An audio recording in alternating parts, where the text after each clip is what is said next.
Welcome everybody to a special, fantastic Friday edition of the Orange Bloods Texas Football YouTube channel. I'm Geoff Ketchum, joined today, as always, by Anwar Richardson. Two men in red. Yeah. We don't plan these things. They just happen seemingly all the time. It's for you, and for you, Ketch, it's a Morocco jersey.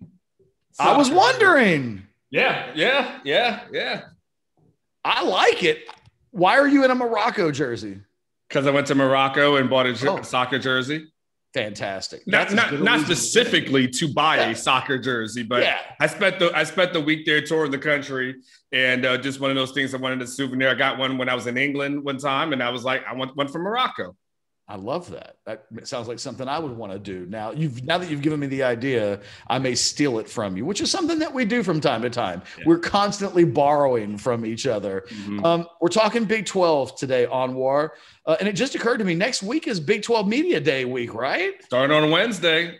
Holy cow. We haven't even really discussed all of that, but it's a perfect segue into the Big 12 this week has announced its all Big 12 team, which in the preseason, it's just one team. It's not a second team and a third team and an honorable mention. It's one team, and then you end up counting all of the players that are on it from all of the schools. And then we saw the Big 12 preseason media poll where Oklahoma was voted first, Iowa State was second, Texas comes in a distant third. And there's a lot for us to talk about that will set the stage for a lot of content next week. Yeah, Ketch. I mean, the teams are really interesting, right, Ketch? I mean, there's two things that I'd like to tear it down before we build them up, right?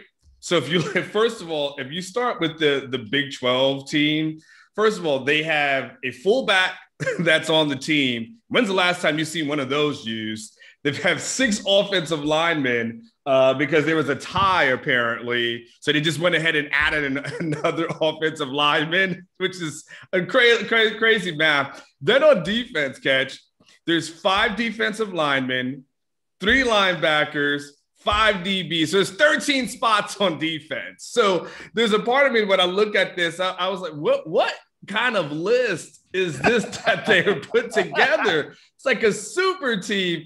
And then the other thing that stood out, Ketch, when you talked about the rankings and 1 through 10 and Texas being third, there were actually 4 writers who voted Iowa State number 1 on their poll, which to me, I can't even wrap my head around. Like I can wrap your head around Iowa State being second and of course Oklahoma at first, but number 1.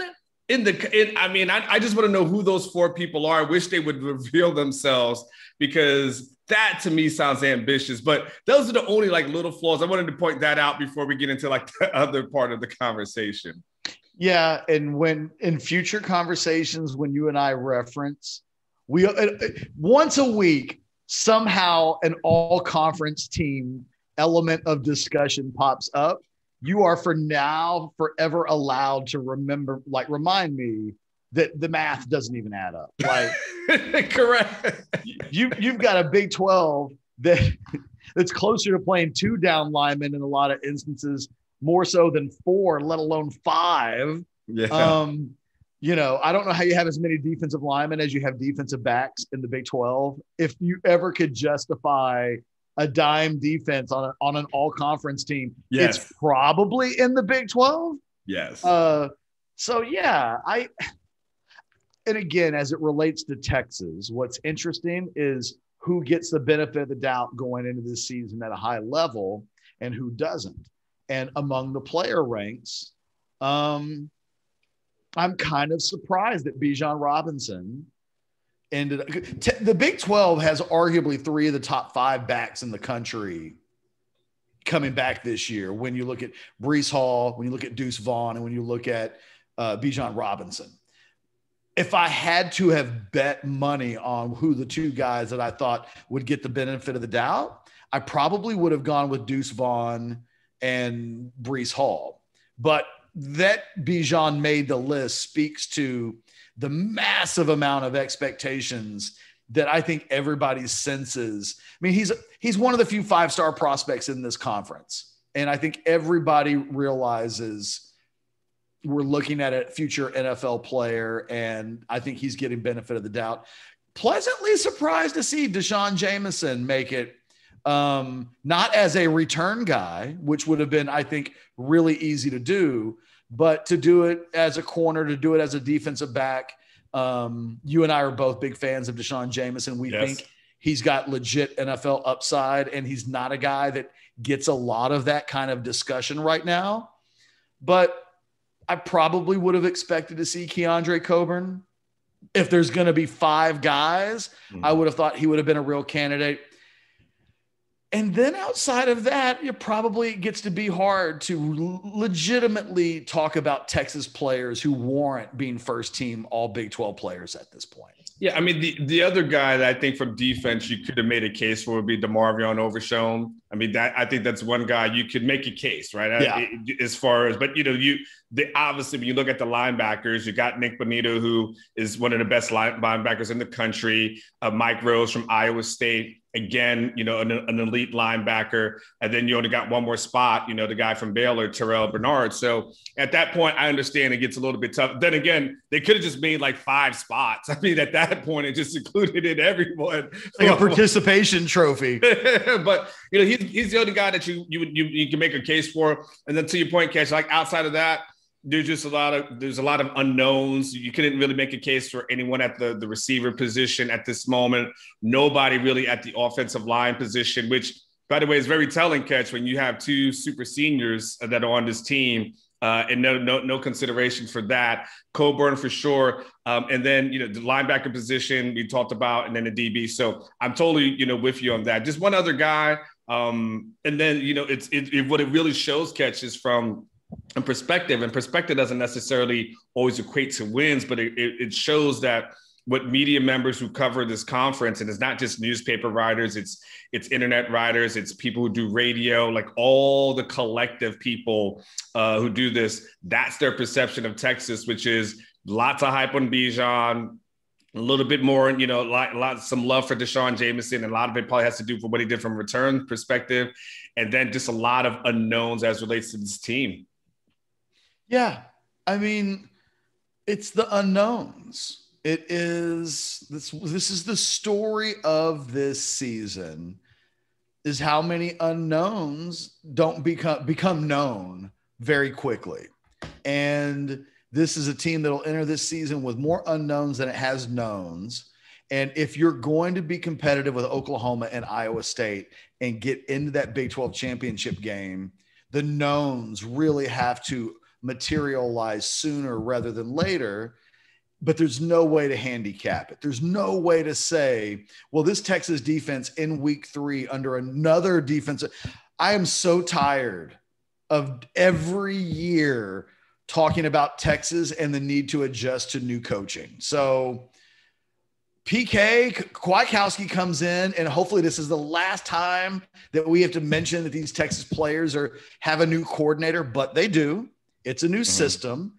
And it's impossible to say, oh, it'll all be seamless, and this will be one of the best defenses in the Big 12 that makes plays, that isn't prone to give up big plays, and it just happens by the 3rd game. It could also happen in week 7, or it could not happen at all and anywhere in between. It's why really prognosticating this team is impossible. It's hard. It's really hard to say, I think this team's going to go 9-3 or 10-2 or better or worse, when it's not one thing. Like Iowa State doesn't have to worry about this. Mm-hmm. Oh, I wonder if Bryce Purdy can play. I wonder how long into the season it's going to take for Bryce Purdy to feel comfortable as a starter. Texas has that across the board at a lot of positions, and their counterparts at the top of the conference do not.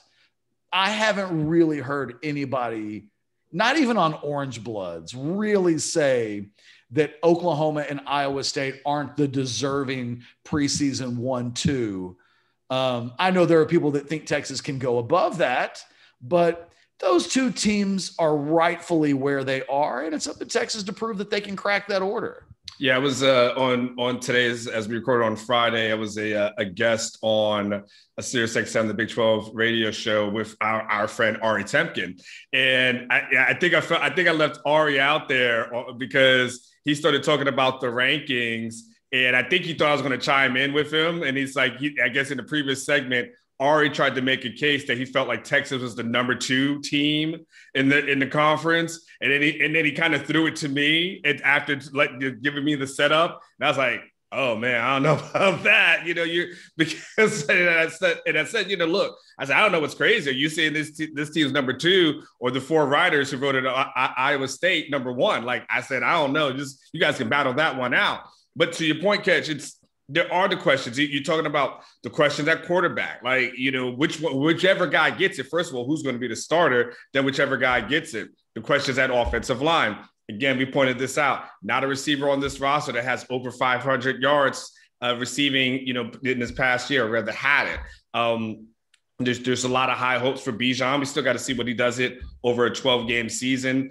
New offense, new defense. And by the way, you open up against a tough opponent, and then you go to Arkansas, and then you still have this conference. And so, we look at it, Ketch, and there's a lot of question marks. Is there talent? Absolutely. This team has talent, right? It's from a rankings perspective, Texas, and you'd be interested to do, composite, but Oklahoma and Texas, they're going to be the 2 most talented teams, followed by everyone else. But the thing is that these other programs, like especially Iowa State, they've done a great job of developing their talent. And Iowa State, I joked, is almost like it's facing like BYU when they have a bunch of 24-year-old grown men playing against 18-year-olds. Like they have a bunch of guys, a bunch of seniors who have had a lot of playing experience.